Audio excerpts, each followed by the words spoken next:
ओम श्री परमात्मने नमः।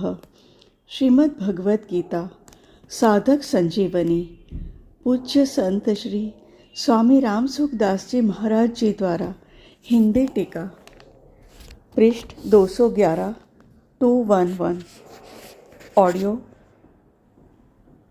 65 अध्याय 3 कर्मयोग। संबंध। कर्म करने से लोक संग्रह कैसे होता है, इसका विवेचन भगवान आगे के श्लोक में करते हैं। श्लोक 21। यद्यदाचरति श्रेष्ठः तत्तदेवेतरो जनः स यत् प्रमाणं कुरुते लोकः तदनुवर्तते। श्रेष्ठ मनुष्य जो आचरण करता है, दूसरे मनुष्य वैसा वैसा ही आचरण करते हैं। वह जो कुछ प्रमाण कर देता है, दूसरे मनुष्य उसी के अनुसार आचरण करते हैं। व्याख्या। यद्यदाचरति श्रेष्ठः तत्तदेवेतरो जनः। श्रेष्ठ पुरुष वही है जो संसार अर्थात शरीर आदि पदार्थों को और स्वयं अर्थात अपने स्वरूप को तत्व से जानता है। उसका यह स्वाभाविक अनुभव होता है कि शरीर, इंद्रियां, मन, बुद्धि, धन, कुटुंब, जमीन आदि पदार्थ संसार के हैं, अपने नहीं। इतना ही नहीं, वह श्रेष्ठ पुरुष त्याग, वैराग्य, प्रेम, ज्ञान, सद्गुण आदि को भी अपना नहीं मानता, क्योंकि उन्हें भी अपना मानने से व्यक्तित्व पुष्ट होता है, जो तत्व प्राप्ति में बाधक है। मैं त्यागी हूँ, मैं वैरागी हूँ, मैं सेवक हूँ, मैं भक्त हूँ आदि भाव भी व्यक्तित्व को पुष्ट करने वाले होने के कारण तत्व प्राप्ति में बाधक होते हैं। श्रेष्ठ पुरुष में जड़ता के संबंध से होने वाला व्यष्टि अहंकार तो होता ही नहीं, और समष्टि अहंकार व्यवहार मात्र के लिए होता है, जो संसार की सेवा में लगा रहता है, क्योंकि अहंकार भी संसार का ही है।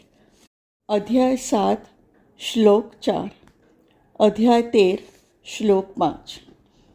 संसार से मिले हुए शरीर, धन, परिवार, पद, योग्यता, अधिकार आदि सब पदार्थ सदुपयोग करने अर्थात दूसरों की सेवा में लगाने के लिए ही मिले हैं, उपभोग करने अथवा अपना अधिकार जमाने के लिए नहीं। जो इन्हें अपना और अपने लिए मानकर इनका उपभोग करता है, उसको भगवान चोर कहते हैं। यो भुंक्ते स्तेन एव सह।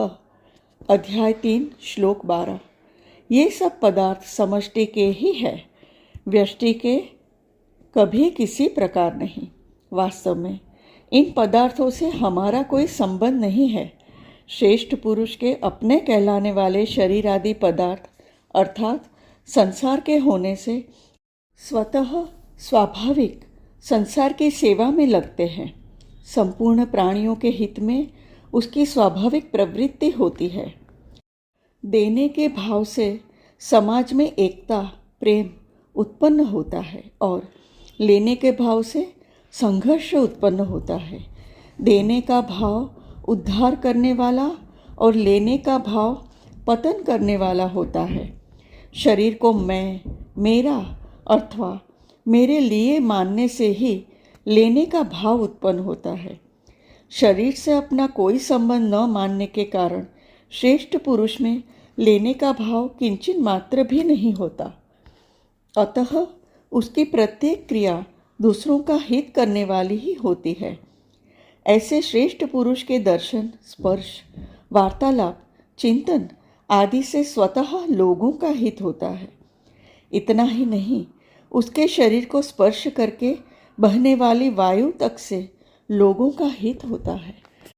ऐसे श्रेष्ठ पुरुष 2 प्रकार के होते हैं, 1 अवधूत कोटि के और 2 आचार्य कोटि के। अवधूत कोटि के श्रेष्ठ पुरुष अवधूतों के लिए ही आदर्श होते हैं, साधारण जनता के लिए नहीं। परंतु आचार्य कोटि के श्रेष्ठ पुरुष मनुष्य मात्र के लिए आदर्श होते हैं।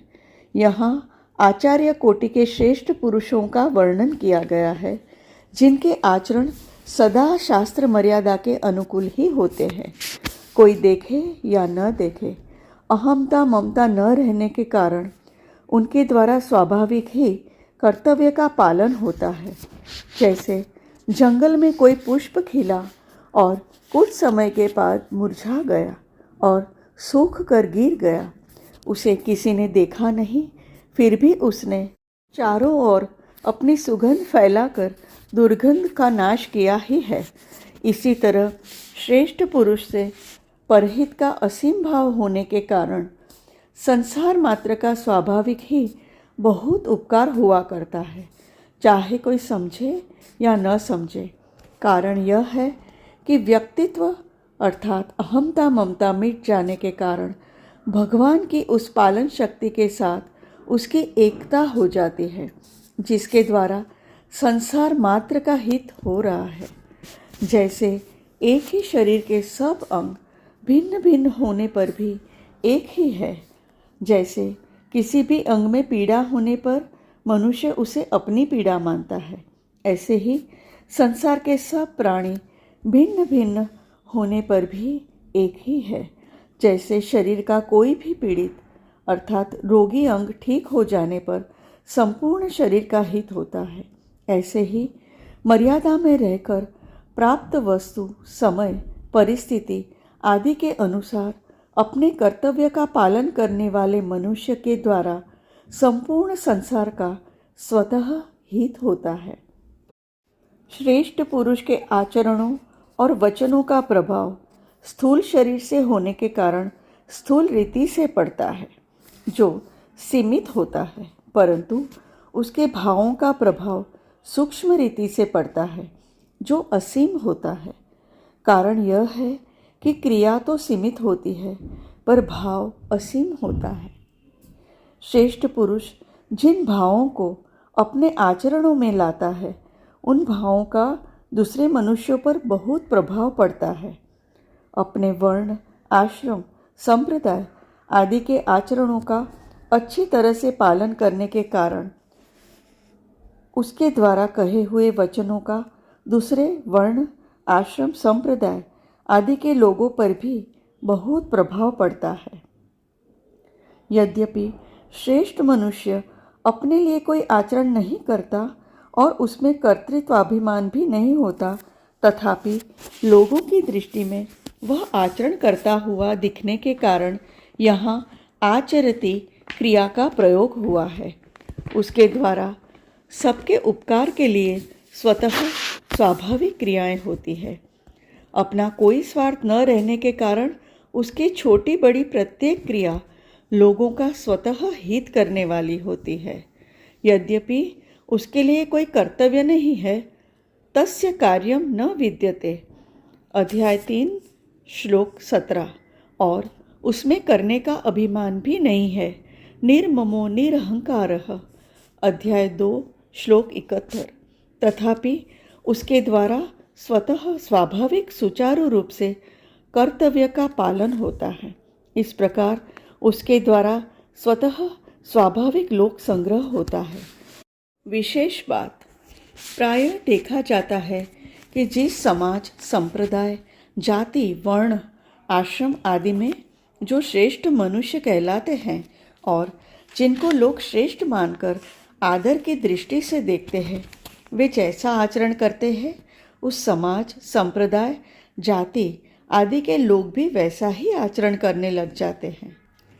अंतःकरण में धन और पद का महत्व एवं लोभ रहने के कारण लोग अधिक धन वाले अर्थात लखपति, करोड़पति तथा ऊंचे पद वाले अर्थात नेता, मंत्री आदि पुरुषों को श्रेष्ठ मान लेते हैं और उन्हें बहुत आदर की दृष्टि से देखते हैं। जिनके अंतःकरण में जड़ वस्तुओं अर्थात धन, पद आदि का महत्व है, वे मनुष्य वास्तव में न तो स्वयं श्रेष्ठ होते हैं और न श्रेष्ठ व्यक्ति को समझ ही सकते हैं। जिसको वे श्रेष्ठ समझते हैं, वह भी वास्तव में श्रेष्ठ नहीं होता। यदि उनके हृदय में धन का अधिक आदर है, तो उन पर अधिक धन वालों का ही प्रभाव पड़ता है। जैसे चोर पर चोरों के सरदार का ही प्रभाव पड़ता है। वास्तव में श्रेष्ठ न होने पर भी लोगों के द्वारा श्रेष्ठ मान लिए जाने के कारण उन धनी तथा उच्च पदाधिकारी पुरुषों के आचरणों का समाज में स्वतः प्रचार हो जाता है। जैसे धन के कारण जो श्रेष्ठ माने जाते हैं, वे पुरुष जिन जिन उपायों से धन कमाते और जमा करते हैं, उन उन उपायों का लोगों में स्वतः प्रचार हो जाता है, चाहे वे उपाय कितने ही गुप्त क्यों न हो। यही कारण है कि वर्तमान में झूठ, कपट, बेईमानी, धोखा, चोरी आदि बुराइयों का समाज में किसी पाठशाला में पढ़ाए बिना ही स्वतः प्रचार होता चला जा रहा है। यह दुख और आश्चर्य की बात है कि वर्तमान में लोग लखपति को तो श्रेष्ठ मान लेते हैं, पर प्रतिदिन भगवान नाम का लाख जप करने वाले को श्रेष्ठ नहीं मानते। वे यह विचार ही नहीं करते कि लखपति के मरने पर एक कौड़ी भी साथ नहीं जाएगी, जबकि भगवान नाम का जप कर पूरा का पूरा भगवान नाम रूप धन उसके साथ जाएगा। एक भी भगवान नाम पीछे नहीं रहेगा। अपने अपने स्थान या क्षेत्र में जो पुरुष मुख्य कहलाते हैं, उन अध्यापक, व्याख्यानदाता, आचार्य, गुरु, नेता, शासक, महंत, कथावाचक, पुजारी आदि सभी को अपने आचरणों में विशेष सावधानी रखने की बड़ी भारी आवश्यकता है, जिससे दूसरों पर उनका अच्छा प्रभाव पड़े। इसी प्रकार परिवार के मुख्य व्यक्ति अर्थात मुखिया को भी अपने आचरणों में पूरी सावधानी रखने की आवश्यकता है, कारण कि मुख्य व्यक्ति की ओर सबकी दृष्टि रहती है। रेलगाड़ी के चालक के समान मुख्य व्यक्ति पर विशेष जिम्मेवारी रहती है। रेलगाड़ी में बैठे अन्य व्यक्ति सोए भी रह सकते हैं, पर चालक को सदा जागृत रहना पड़ता है। उसकी थोड़ी भी असावधानी से दुर्घटना हो जाने की संभावना रहती है। इसलिए संसार में अपने अपने क्षेत्र में श्रेष्ठ माने जाने वाले सभी पुरुषों को अपने आचरणों पर विशेष ध्यान रखने की बहुत आवश्यकता है। स यत् प्रमाणम कुरुते लोक तदनुवर्तते। जिसके अंतःकरण में कामना, ममता, आसक्ति, स्वार्थ, पक्षपात आदि दोष नहीं है और नाशवान पदार्थों का महत्व या कुछ भी लेने का भाव नहीं है, ऐसे मनुष्य के द्वारा कहे हुए वचनों का प्रभाव दूसरों पर स्वतः पड़ता है और वे उसके वचनानुसार स्वयं आचरण करने भी लग जाते हैं। यह शंका हो सकती है कि जब आचरण की बात कहती तब प्रमाण के कहने की क्या आवश्यकता है, और प्रमाण की बात कहने पर आचरण के कहने की क्या आवश्यकता है। इसका समाधान यह है कि यद्यपि आचरण मुख्य होता है, तथापि एक ही मनुष्य के द्वारा सभी वर्णों, आश्रमों, संप्रदायों आदि के भावों का आचरण करना संभव नहीं है। अतः श्रेष्ठ मनुष्य स्वयं जिस वर्ण, आश्रम आदि में है, उसके अनुसार तो वह सांगोपांग आचरण करता ही है, और अन्य वर्ण, आश्रम, संप्रदाय आदि के लोगों के लिए भी वह अपने वचनों से, शास्त्र, इतिहास आदि के प्रमाण से यह शिक्षा देता है कि अपने लिए कुछ न करके संपूर्ण प्राणियों के हित के भाव से अपने अपने अर्थात वर्ण, आश्रम, संप्रदाय आदि के अनुसार कर्तव्य पालन करना कल्याण का सुगम और श्रेष्ठ साधन है। अध्याय 18वां, श्लोक 45। उसके वचनों से प्रभावित होकर दूसरे वर्ण, आश्रम, संप्रदाय आदि के लोग उसके कहे अनुसार अपने अपने कर्तव्यों का पालन करने लग जाते हैं। यद्यपि आचरण का क्षेत्र सीमित और प्रमाण अर्थात वचनों का क्षेत्र विस्तृत होता है, तथापि भगवान के द्वारा श्रेष्ठ पुरुष के आचरण में 5 पद यत्, यत्, तत्, तत् और विशेष रूप से एव देने का अभिप्राय है कि उसके आचरण का प्रभाव समाज पर 5 गुना अधिक पड़ता है, और प्रमाण में 2 पद यत और तत् देने का अभिप्राय है कि प्रमाण का प्रभाव समाज पर केवल 2 गुना अर्थात अपेक्षाकृत कम पड़ता है। इसलिए भगवान ने 20वें श्लोक में लोक संग्रह के लिए अपने कर्तव्य कर्मों का पालन करने पर ही विशेष रूप से जोर दिया है। यदि श्रेष्ठ मनुष्य स्वयं अपने वर्ण, आश्रम आदि के अनुसार आचरण न करके केवल प्रमाण दे तो उसका लोगों पर विशेष प्रभाव नहीं पड़ेगा। उसमें लोगों का ऐसा भाव हो सकता है कि ये बातें तो केवल कहने सुनने की है, क्योंकि कहने वाला स्वयं भी तो अपने कर्तव्य कर्म का पालन नहीं कर रहा है। ऐसा भाव होने पर लोगों में अपने कर्तव्य के प्रति अश्रद्धा और अरुचि होने की संभावना रहती है। इसलिए श्रेष्ठ पुरुष स्वयं आचरण करके और प्रमाण देकर दोनों ही प्रकार से लोगों को अपने अपने कर्तव्य पालन में लगाकर उनका हित करता है। श्रेष्ठ पुरुष के आचरणों का अनुवर्तन अर्थात अनुसरण वे ही लोग करते हैं जो उसे श्रेष्ठ मानते हैं। अतः वास्तव में श्रेष्ठ होने पर भी अगर कोई मनुष्य उसे श्रेष्ठ नहीं मानता तो वह उस श्रेष्ठ पुरुष के आचरणों और वचनों के अनुसार आचरण नहीं कर सकेगा। वर्तमान में पारमार्थिक अर्थात भगवत संबंधी भावों का प्रचार करने वाले बहुत से पुरुषों के होने पर भी लोगों पर उन भावों का प्रभाव बहुत कम दिखाई देता है। इसका कारण यही है कि प्रायः वक्ता जैसा कहता है वैसा स्वयं पूरा आचरण नहीं करता। स्वयं आचरण करके कही गई बात गोली से भरी बंदूक के समान है, जो गोली के छूटने पर आवाज़ के साथ साथ मार भी करती है।